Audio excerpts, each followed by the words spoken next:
On n'entreprend pas quand on a faim. On n'entreprend pas quand on a faim.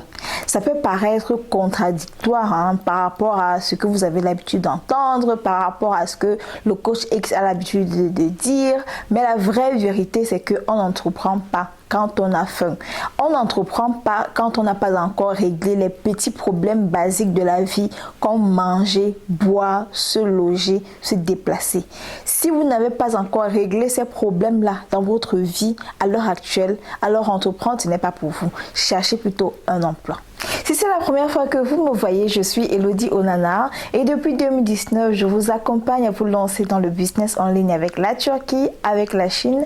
Je vous accompagne à utiliser Internet pour lancer votre business. Si vous avez de l'argent et vous ne savez pas dans quoi investir, alors je vous invite à rejoindre ma chaîne Telegram pour y acheter des mèches, des perruques, des intrants cosmétiques pour vos formulations, des vêtements de bureau, en fait, tout ce dont vous avez besoin pour vous aussi vous lancer dans le business. Alors, vous voulez entreprendre. Entreprendre, c'est devenu la mode.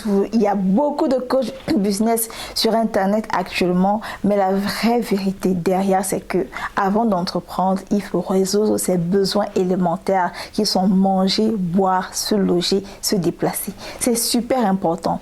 Sinon, on se retrouve tout le temps en train de recommencer. Un petit business que vous avez commencé par exemple avec un capital de 100 000 francs CFA. Le business a généré un bénéfice de 50 000, de 30 000, de 40 000. Des 30 000 de bénéfices, vous prenez encore 10 000 pour manger. Vous prenez encore 20 000 pour payer le loyer. Vous payez encore un autre 30 000 pour vous déplacer, pour vous coiffer. Vous touchez encore le capital de 100 000 francs CFA pour résoudre le problème de papou, le problème de votre fils, le problème des parents et tout. Ce qui va se passer, c'est que vous serez tout le temps en train de recommencer. Ce sera un éternel recommencement sans fin. Si vous avez faim, l'entrepreneuriat, ce n'est pas forcément pour vous. Commencez par avoir un emploi. Entreprenez pendant que vous êtes au travail. J'ai déjà fait plusieurs vidéos sur le support system. Et ça, ce sont des vidéos pragmatiques, réalistes. Ce ne sont pas des vidéos pour avoir des likes, pour vous dire, ok, virez votre patron, quittez votre travail, allez vous lancer dans le business. Dans la vraie vie, ça ne fonctionne pas du tout. La plupart des personnes qui ont ce discours-là, ce sont des personnes qui ont un support derrière.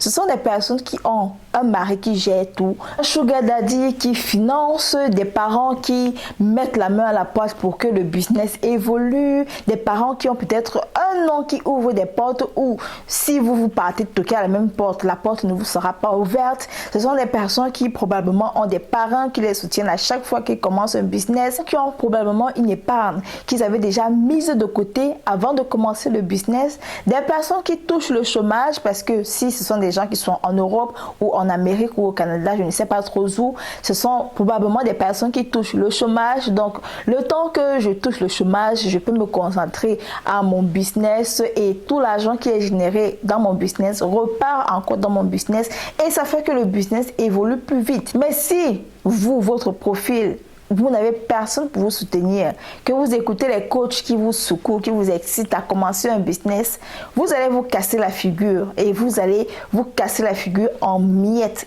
complètement. Ne soyez pas dans le sensationnel, dans l'émotion. Oui, il faut que je fasse un business. Fais un business, mais sécurise déjà tes besoins élémentaires. J'ai parlé de ça ici plusieurs fois sur ma chaîne parce que c'est chaque jour qu'on a des personnes qui commencent un business et ça tombe. Pourquoi? Parce que cette question-là n'avait pas été résolue. Prenez vraiment le temps de vous demander, si je suis mariée, est-ce que monsieur accepte de gérer 80% des charges à la maison le temps que je fasse mon business? Si la réponse c'est oui, alors c'est parfait. Faites tous les business que vous voulez. Mais si vous êtes par exemple une maman solo, vous ne travaillez pas et vous voulez commencer, je sais pas trop, la vente des vêtements de la Chine ou de la Turquie, ce sera compliqué. Par contre, si vous êtes peut-être dans la prestation de service, et là c'est un cas différent. Si vous êtes dans la prestation de service où ce que vous proposez c'est votre savoir-faire, peut-être savoir tresser, peut-être savoir faire des ongles, peut-être savoir faire la pédicure, peut-être savoir faire des soins, là c'est différent. différent parce que le capital ne part pas dans le stock de la marchandise, parce que peut-être vous ne louez pas encore un local. Les charges pour lancer votre business sont minimum. Dans le cas de la prestation de service, le discours est complètement différent parce que ce qu'on investit généralement, c'est de son aptitude à faire les choses avec ses mains. Mais s'il faut peut-être acheter une boutique, alors assurez vos besoins élémentaires.